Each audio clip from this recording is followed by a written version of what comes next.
transgender boys who might not have their own money to go buy tampons. If they're provided free in the bathroom, it's a huge plus. Men do not menstruate. Only women menstruate. Now, you can call yourself whatever you want. Cis men don't menstruate, but trans men do menstruate. No, Same they as don't. non-binary people. Only women. Menstruating is not exclusive Yes, to it cis is. women. No, it's not. Yes, it is. My administration has taken action to abolish all discriminatory diversity, equity, and inclusion nonsense, and these are policies that were absolute nonsense. Gender is what you identify with. They're completely Well, I don't different accept that things. distinction. You have to argue for it. You're just giving a conclusion. You're just making it up. The people who hate the truth, are because they see the truth as hateful. Hello everyone, I have a video from Charlie where he faces a confrontation from a particular student. The way it plays out and concludes is surprising. I'll give you my thoughts along the way. Let's watch it together. So speaking of Trump, I do want to talk a little bit about his policy on DEI. As you know, in his first weeks in office, he signed the executive order declaring that DEI is both unlawful and a threat to national unity. And I just kind of want to ask you to elaborate on why DEI is unlawful. Well, based on the Civil Rights Act, which I have disagreements with, but based on the Civil Rights Act, which is the law of the land, it says you shall not discriminate based on color, race, creed, or origin of nationality. Yes. And DEI definitionally does those things. How does it definitionally do those things? So, for example, if you say you are going to hire a certain amount of people or have scholarships only for a certain people, you are then prejudicing against another group. Which group are you prejudicing against? White people, Asians as well. I mean, white people are an easy one off the top of your head. So, for example, in the Harvard admissions case, I said this earlier, the average test score for a black individual was around 1,300 SAT, about 3.2 GPA. For a white or Asian, it would be about a 3.9 to 4 GPA and about nearly a perfect SAT. So you are disenfranchising and stereotyping and prejudicing against whites or Asians in favor of blacks. You're not prejudicing against whites or Asians, though, because DEI is not on a race basis. DEI stands for diversity, equity, and inclusion of all people. Affirmative action is what is intended to address racial inequality, but DEI isn't on the basis of race. Well, so DEI is a project of the affirmative action movement, so one comes before the other. He signed an executive order against both, for the record, so I wasn't sure which one you were talking about. I'm talking about DEI. So DEI, it depends what we mean in practice. So I can give you one example. There are black-only graduation ceremonies at certain schools, or black-only dormitories. But those are kind of student-led. I mean, on, I'm but part of a black-only play this out. organization, and So- it's run by students. It's not Fair through enough. the school. Let's play it out. So if there is a black-only, let's pretend, which it's not, that building is black-only.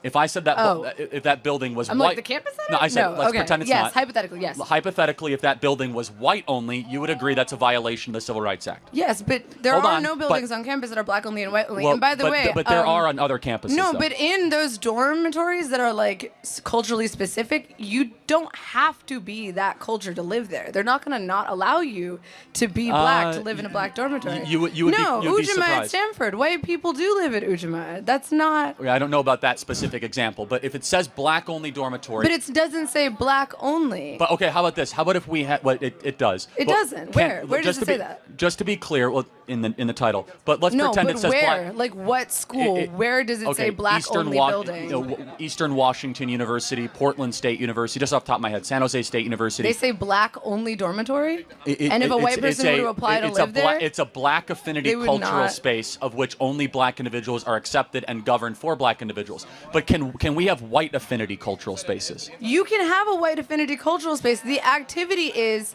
the issue is See, that I you're think saying that's against black the Civil Rights only. Act. It's not black only. It's a black affinity cultural space. But anyone is invited if they would like to participate. Firstly, I would like to say thank you, Charlie, for your tireless and unwavering dedication to fighting for the future of our youth and the future of our country. Thank you so much. Your hard work, your commitment, and the passion are truly inspiring. Yes, and we want to take a moment to acknowledge and appreciate the immense efforts that you put each and every day. Thank you so much. Well, in a time when young people are constantly being influenced by various forces, some of which seeks to distort values and weaken the principles that have helped to build our country, you have stepped forward as a strong advocate for conservative ideas, for the truth, and for the empowerment of our youth. I would, first of all, You cannot legislatively not allow someone of any race to participate in something. That doesn't exist. We agree. That's the spirit of the diversity, equity, inclusion order, is that DEI in practice, again, we have to go through example after example, is discrimination, prejudice, and segregation. Let's talk about DEI in practice. Let's talk about DEI programs in the workforce, because DEI programs in the workforce happen to benefit veterans, they benefit people with disabilities, they benefit people at an economic desperate, they benefit lots of people that is not just on the basis of race. And to me, it feels like you're conflating DEI with pro-blackness or black only, which is not the definition of DEI. So let's take a high-profile DEI example. Is that cool? Just maybe one we can play around with? Okay. Which got me in a lot of viral trouble, which I don't care, which is pilots. I got in a lot of viral trouble, too. I was debating this guy, I you know. And he kept interrupting you. He did! I know, right? Which is that, let's say DEI, a project of DEI at United Airlines was that we want to get 40% of our pilots to be black or women of color, or women or people of color. 40%. 50. I'm sorry, to get up to 50. It was at like 6%. So therefore, they wanted to make a push towards that, and it was currently at 6%. We look at that and we say, wow, you're going to have to lower standards to get to that goal. Why would you have to lower standards? Well, because... Are you saying that black people are inherently inferior? I'm saying the opposite. I'm saying that, A, black people are only 13% of the population, so you want 13% of the population... Women are not 13% of the population. Women are 50% of the population. Yeah, but women do not make up a majority of people that want to become pilots. In fact, the vast majority of women don't want to be pilots. Maybe they would want to become pilots if the barriers for entry weren't... See, now we're going down a different but equally fun direction, which is male-female differences. Men much more likely want to be involved in heavy machinery, mechanics, they want to be pilots, they want to be tank operators, they want to be police officers, whereas women much more likely want to be, I'll get to you, Mason, don't worry, and I remember your name. Yes, can Mason go? They won't let him go because he's not USC. Mason go. I'll let Mason go. But just, Mason, have some patience. We did this last time, okay? But do you understand, at least from our perspective, because it's no good for us to go back and forth again, maybe from our perspective, that we worry that the pursuit of diversity can mean the compromising of excellence. Charlie Kirk, this country is diverse. You can't just say the pursuit of diversity is compromising excellence. Diversity literally just means difference. This country is 13% black, it's 14% immigrant, it's 1/5 of every person in this country is Hispanic, it's 7% homosexual, and 50% of the country disagrees with you. Okay, diversity is America. You cannot say all of that is true. That you are America first if you do not care about half of America. I care about them so much, in fact. You care about them so much that you don't want to give them I didn't interrupt you. access I care to equal rights. Well, hold on. No one said rights. Hold on a second. No. I care about them. It is. It's equal rights. It's Naima, equal let access. Let me finish. Now who's interrupting who? How can you talk so long and not say anything? What leftists don't get is that respect is not a right.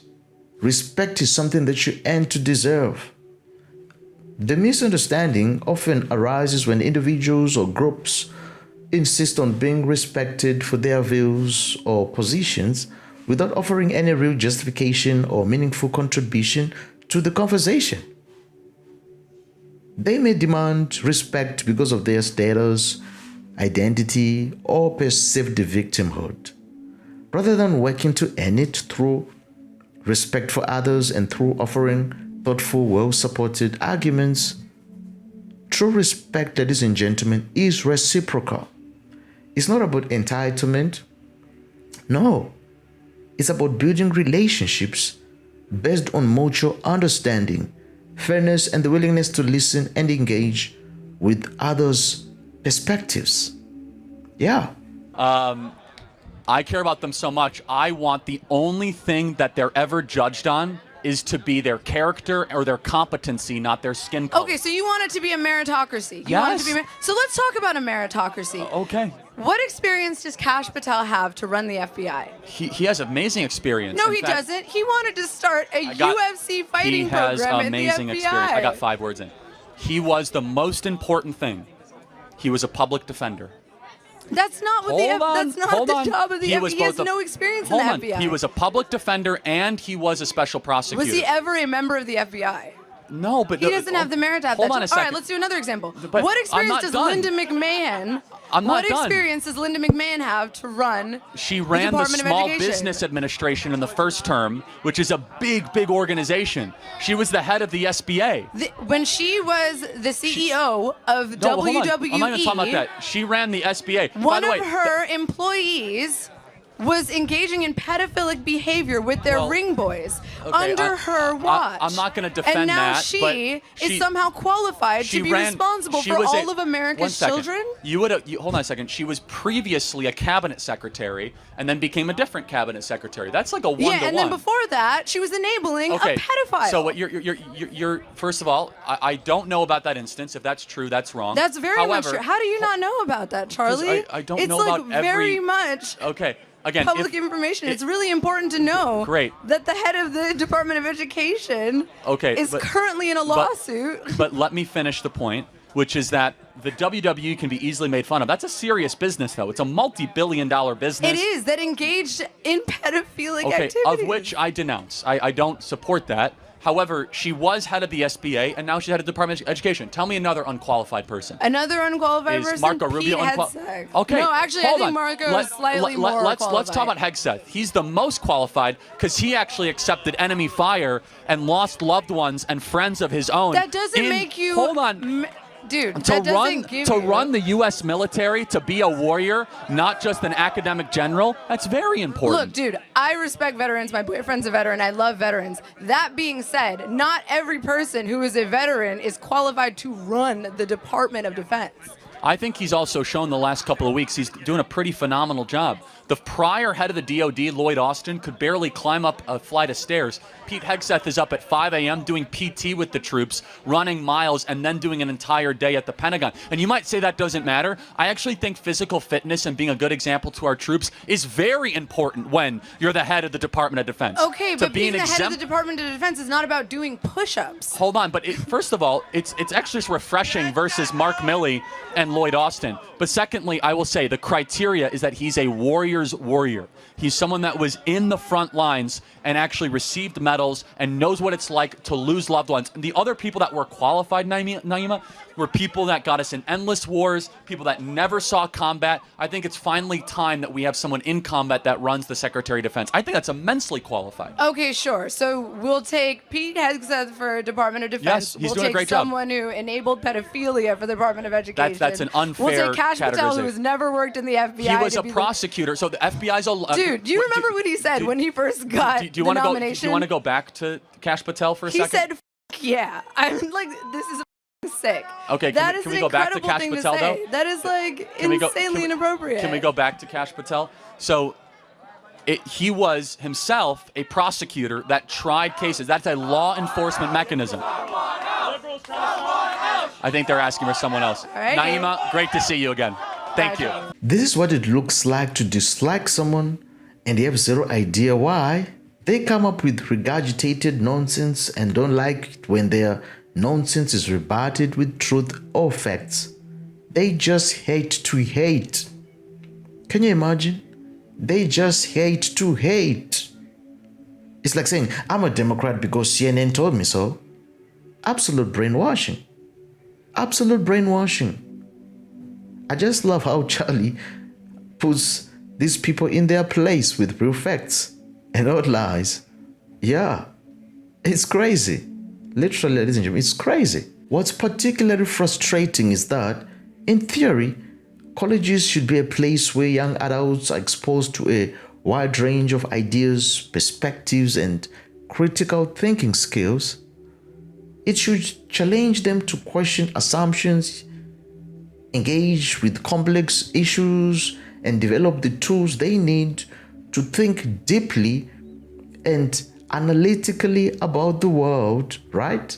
But however, instead of cultivating that kind of intellectual growth, ladies and gentlemen, many students, they are being taught to accept surface level information and trendy ideologies. Can you imagine?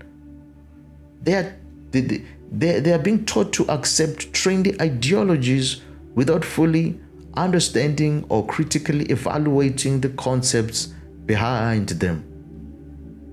Because their education nowadays often feels more like a series of rehearsed responses and ideas they have been taught to adopt.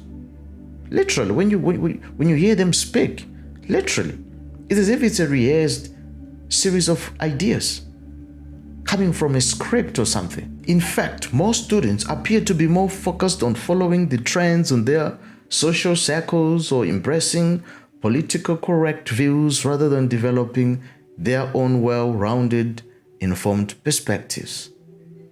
And this can be traced back to a broader societal issue where education is often more about indoctrination now, no longer about enlightenment. It's now like it's just an institution of indoctrination. And as a result, students from these institutions, they emerge with incomplete understanding of the world. When they face the real world issues, they can cope. They often find themselves unprepared to contribute meaningfully to discussions. How sad. To sum up, the preaching of the gospel of Jesus Christ is an immensely positive and impactful act. It brings about personal transformation, spreads love, justice, hope, and truth. It aligns with God's commands, ladies and gentlemen. It offers eternal meaning, fills those who hear it with deep joy. Ultimately, it's the most precious gift humanity can receive, creating lasting change in both individuals and communities, reflecting God's heart and His purpose for the world, ladies and gentlemen. So, if you enjoyed this video, be sure to click on the next one. Don't forget to like, to comment, and to subscribe. I'll see you again next time. Bye bye for now.